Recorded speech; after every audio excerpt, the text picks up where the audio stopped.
Good morning, Sydney. Good morning to all my friends and family, and welcome to Jim's 5 a.m. club. I'm just about to get on the light rail and head down to Circular Quay.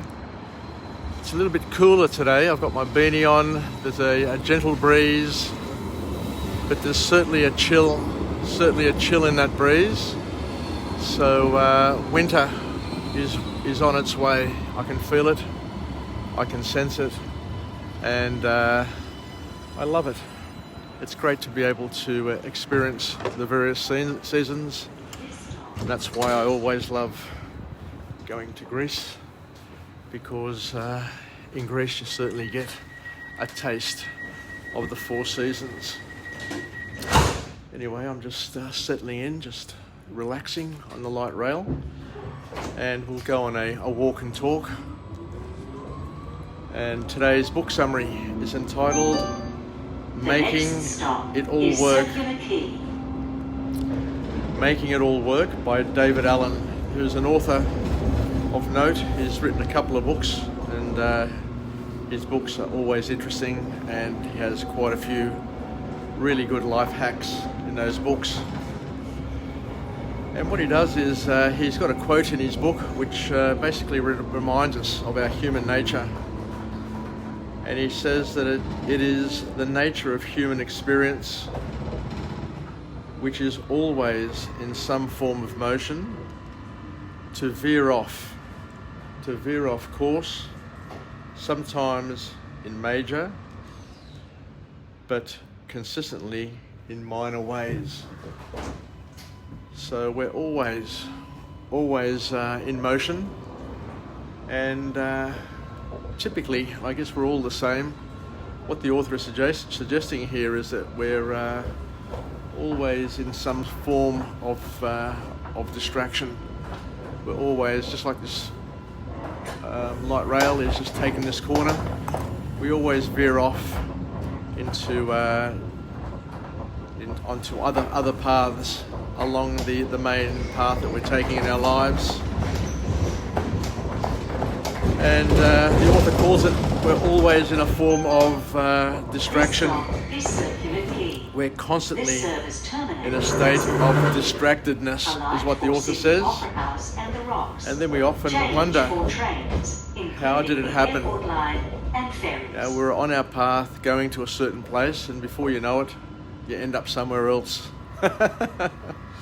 But as the author says, we are constantly in a state of distractedness. This stop is Circular Quay. So This service terminates here. the author reminds us that the reason why this happens, and the reason why it will continue to happen in a accelerated fashion, according to the author, is that we live in a world where we have a lot more information at our fingertips.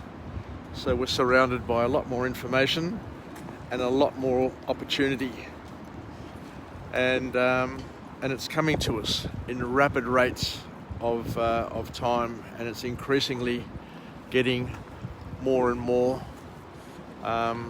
spontaneous. So very, very hard these days to just live in peace and quiet without being distracted, without being bombarded by opportunity, by information, by people wanting to help us out. But it's the way of the world. So I'm down here at the harbour now, and I can see that there's a breeze. It's a westerly, a little bit stiffer than yesterday, but it is a clear morning. And it's going to be an absolute cracker, I reckon, cracker of a sunrise for those who are near the beach. Sunrise is happening after 6.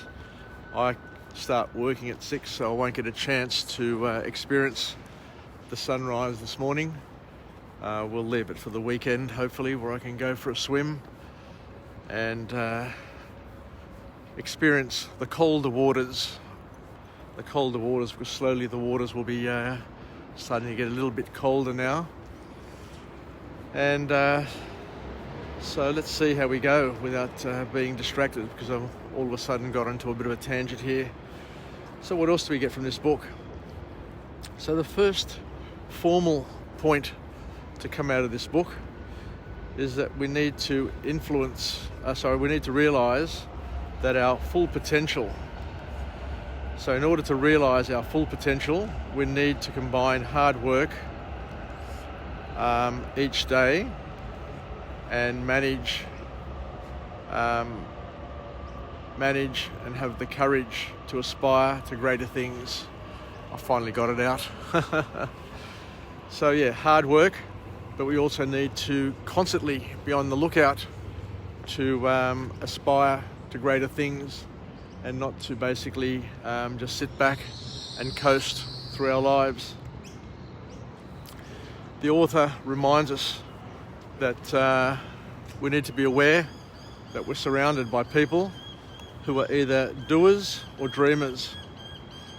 There are a lot of people who make a lot of noise about a lot of things, but what we need to realise is that the people who make the noise aren't necessarily the people who get things done. So learn to decipher, learn to break the people around you into, noisemakers or achievers. And there was an old saying back in the 70s and 80s, I remember, where they used to say that BHP was the quiet achiever. So make less noise, I guess, is the key message to come out of this book. Make less noise and make more movement. In other words, do things rather than talk about things. So the author then goes on to talk about perspective, and he says that perspective is how well and how clear you're able to see the big picture. Whereas on the other hand, we also need control, and control is how you organise your everyday events to get to that big picture, to manifest the big picture. And one of the best metaphors that we have on this, on perspective and control, is an eagle, because an eagle is able to soar above the terrain nice and high, and is able to see the big picture, but it's also able to zoom in and see the detail. And what the author here is saying is that many people have great ideas. They can see the big picture, they've got great ideas, but they're unable to implement those great ideas because they simply just can't see the detail, whereas other people get caught up in the detail and they can't see the big picture. So the call to action from this author is that we need to try and identify the sweet spot, and the sweet spot realistically is a balance between the two, being able to flip between seeing the big picture and then having an eye for detail to be able to see how you go about doing it, and to see the stepping stones along the path. So in order to get there, the author says that you need to divide your tasks each day into projects and focus on them in your lifelong vision for yourself. So it's all about getting the tasks and chunking them together, and putting all the relevant tasks together that logically sit together, and turning them into a project, and then working on that project wherever you can. So the author then also gives us 3 tips to do important things to get you through your day. And the 3 tips from the author here are to identify your responsibilities and take care of them. It's very, very important to clearly understand what your responsibilities and accountabilities are. And if you're in a relationship, to know what your partner's responsibilities and accountabilities are, and to clearly be able to articulate them and take ownership of them. And the second point is that once you understand your responsibilities and accountabilities, then to identify and organise the tasks that are needed in order to fulfil those responsibilities and accountabilities. And as we said before, we chunk them together, get them together, turn them into routines, into habits. Hey Justin, good morning mate. And the third one is to keep an eye on our goals and to make them take ownership of your goals and to align your actions with your goals. For example, to break things up, to have the wheel of your life, where you break it up into work, relationships, personal, spiritual. You know what I'm talking about. It's the wheel which has all the 10 different major aspects of our lives. And for example, if you're looking at into your well-being, to be able to break it out into a little bit more detail, into diet, exercise and rest, and to basically take action every day to get those things done and to make it work for you. So how do we get to understand and identify what the big picture is in our lives? The author here says that we need to ask a key question, and it comes through questioning our lives and questioning what we do to help us identify what the big picture is. And we need to identify what means the most to us. And we're all got different needs, but there is a common thread which links humanity together. And most of us have a similar sort of desire, to love and be loved, to be in a relationship, to be in friendships, to have a social circle, to work, to contribute. And we need a map. We need to be able to look at the map and take an elevated view to see what's happening or what's coming in the distance, and to identify the paths in terms of how we get from where we are today to where we want to be. And I remember a couple of years ago, I was up at Nelson Bay and I wanted to go on an adventure, and I wanted to climb one of the other mountains which doesn't have an organised track or trail, because I was up on Mount Tomaree and I was looking across and I saw two other mountains which were on the Fingal Bay side. And I said, wouldn't it be great to be able to climb those mountains as well? But then I said to myself, how do I do it? How do I find if there's a track there or a trail there?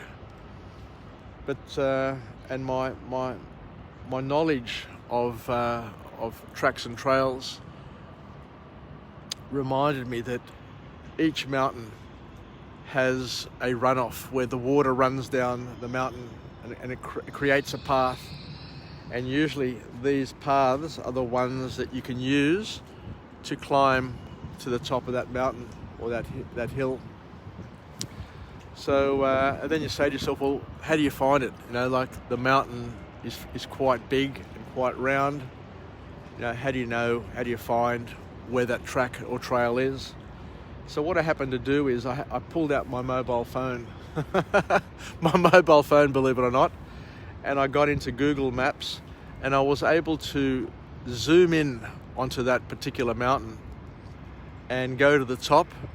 And when I was at the top, I was able to identify where the runoff, where the track was, and then follow it all the way to the bottom, and then see where the entry point was at the base of that mountain. And I drove over there, parked the car, walked over, and walked around to try and identify where that runoff, where that track was. And I got a couple of inklings that it could be here or it could be there, and tried it out. And believe it or not, I actually found it, and I went all the way to the top there, and it was just a wonderful feeling to be able to climb a mountain and just identify the track yourself, and to basically trailblaze, and just the sense of achievement is absolutely fantastic. So what the author is saying is that we need to do that with our lives. We need to identify where the paths are, and some paths may be ones which have a dead end, but give them a go, have a crack at them, because the author reminds us is that we will be climbing ladders in our lives up against walls, only to realize that the ladder just leads us to the top of a wall, but the wall is actually the wall which doesn't get us further on, and it doesn't fulfill us. So understand that we're going to waste a bit of time along the way, but that is also part of our journey, which we need to accept, embrace, and enjoy. You know, there are going to be relationships, there are going to be friendships, there are going to be careers that we embark on, but don't get us to where we want to be. So you need to cut to the chase and adjust your outlook and your plans along the way. I'm on the Commissioner's steps early in the morning. It's not high tide. I think the tide's going out, but we'll see as we go. So let me get some light here to see where we're up to. So what we need to do is we need to look ahead, according to the author, look ahead and ask ourselves, where would we like to be in 3 to 5 years' time? That's a key question, a key open-ended question. Where would you like to be in 3 to 5 years' time? Because that'll help answer which wall or which trail or which path you need to be on. And you need to write it down, clarify your values, and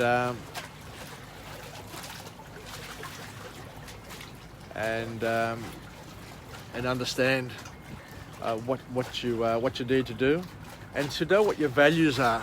This is a really good point. I learned something and I'll apply this. To understand what your values are, your values, you need to ask yourself, how do you want people to remember you? And the answer to that question will help you understand your values. The next point that the author makes is we need to ask ourselves another bold question. And the bold question is my career fulfilling? Is my marriage fulfilling? Is my family life fulfilling? And these questions are really, really powerful because they jolt you. And then the call to action from the author is that, you know, if it's not fulfilling, then you've got to do something to make it fulfilling. And breaking away from it isn't the answer. You know, small changes can lead to big outcomes and make big differences. But you need to ask yourself the question, you know, am I happy? And then ask yourself the question, if I'm not happy, then what do I need to do right now? What is the one single action that I can do today to make me happier? And sometimes just changing your perspective, changing your attitude, changing the way you see things may have a big impact. And the last point that came out of this book is, once you identify the track and the path that you want to be on, just get on there and stick to it, and get to where you want to get to. So thank you very much for joining me on this episode of Jim's 5am Club. I'll just head off to work now. The book summary that we went through now is called Making It All Work by David Allen, where hopefully we learnt a few tricks, a few life hacks. I'm in front of the Museum of Contemporary Art, and I think I've mentioned before that the lighting in that little eye over there is no longer active, and it's changed the whole feel of this place. 'Cause I used to love going up there and looking through that eye with all the lights on, whereas now without the light it's just lost its magic. It's just a piece of metal there now. So it's interesting how a little bit of lights and mirrors, the lights and mirrors can change something and make it spectacular. And once you take that aspect away, or that feature away, it just becomes an object which is no longer interesting. So let's finish off with a positive affirmation. I'm alive, I'm well, I feel absolutely great. To my friends and family, stay connected, stay relevant, stay reasonable, and let's make things happen. Let's not be talkers. Let's not create noise. Let's create activity in our lives and be able to actualize and manifest the things that we visualize and the things that are important in each and every one of our lives. And we're all different. We've all got different purposes. We've all got different callings. But the important thing is to clarify in your mind what it is, and then to zoom in and identify what you need to do to make it happen, and then do whatever you have to do on a daily basis. Get help from others, get leverage, and live the life that you're destined to live, and to enjoy your every moment and make your mark and be remembered the way you want to be remembered. So thank you. I look forward to coming to you again at about 10 o'clock with another 5 a.m. club with another book summary, so that we can help each other get through the morning, get through the day, be the wind beneath our wings, so that we can learn. The key is to learn something new every day, and the best way to learn something new every day is to teach something new every day. So I encourage everybody to start vlogging, to start thinking about vlogging, and to express themselves as we all can. You know, we all have the unique ability to just pick up the phone and just start chatting away, as if you're chatting away to a friend, to your parent, to your partner, to your buddy at the pub. Anyway, yassas, have a great day. Filakya from Tuesday, this autumn Tuesday, where it is a little bit cool, but not as cold as what it was yesterday. But we'll see where today takes us. Enjoy this unique day and make the most of it. Yassas, and bye for now.